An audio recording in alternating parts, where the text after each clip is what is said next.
And now the latest scores and highlights from across the River region. This is Evening Edition Sports. The SIU football squad went up a few spots in the FCS coaches poll after bullying South Dakota 41-10 on Saturday. The Salukis cracked the top 15 this week, ranking 13th in the polls. This is their third time ranking 13th this season. The Salukis hope to crack the top 5 when they face the #1 team in the rankings, North Dakota State, at the Fargo Dome. The Saluki men's golf team went into action this morning, sitting at 4th place going into the final day of the Skyhawk tournament. And it was the usual suspect for the Salukis, Wade Thompson, putting the team on his back for the second week in a row, shooting a career and team low 67.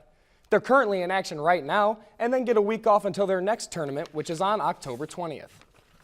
Sticking with Saluki sports, the softball team is gearing up for their upcoming season after wrapping up their fall ball this weekend with a 6-2 record.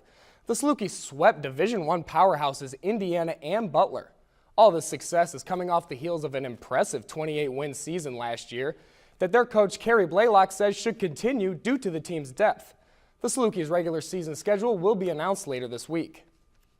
Are you ready for some football? The defending champion Seahawks took on the Redskins in Monday Night Football last night.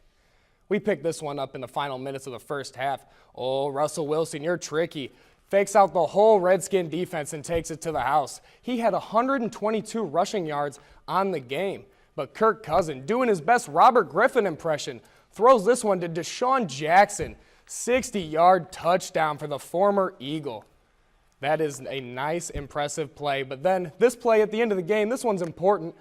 Wilson scrambles out, throws the screen to Marshawn Lynch. This run will get them into field goal position, and that will put them up 10 and put this game to rest. The Seahawks would get the win and move their record to 3-1 on the season. The Washington Nationals had their backs up against the wall last night as they were facing elimination and Giants ace Madison Bumgarner.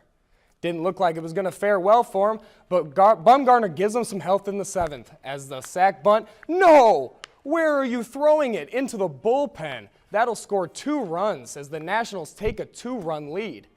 It's 3-0 now in the 9th, and it's the phenom, Bryce Harper, eye black and all, taking this one deep, out to the deepest part of the ballpark, into the water. That was curtains for the Giants, as the Nationals gain a game in the series and win this one 4-1. The Giants lead the series overall 2-1, and after the game, manager Bruce Bochy talked about the overthrow that cost his team the game.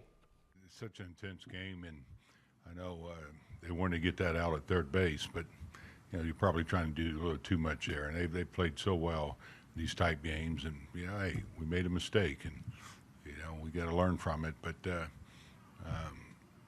you got to move on. But you're not shocked by it, The Cardinals went into Monday's playoff matchup with the Dodgers, tied at the series at 1, and playing at Busch Stadium, they hope to send the Cardinals fans home happy. Picking this game up in the bottom of the 3rd, it's Matt Carpenter taking this one high and deep. This one sails over the right center field wall, putting St. Louis up 1-0. The Dodgers tie this game up in the 6th, but then it's the second baseman, Colton Wong. Hits a 2-run blast. Have yourself a ball game into the bullpen.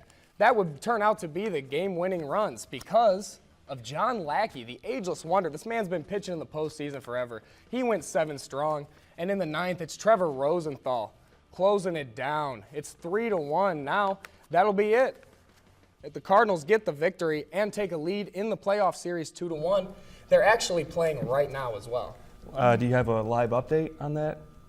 No, you don't? I don't. No. I don't have a live update. But you know what? The Cardinals are facing Clayton Kershaw today, one of the best pitchers in baseball. It's going to be very tough for them. Yeah, very tough. But even though Kershaw has struggled in the postseason, but but he's so filthy. He's an ace. So we'll see.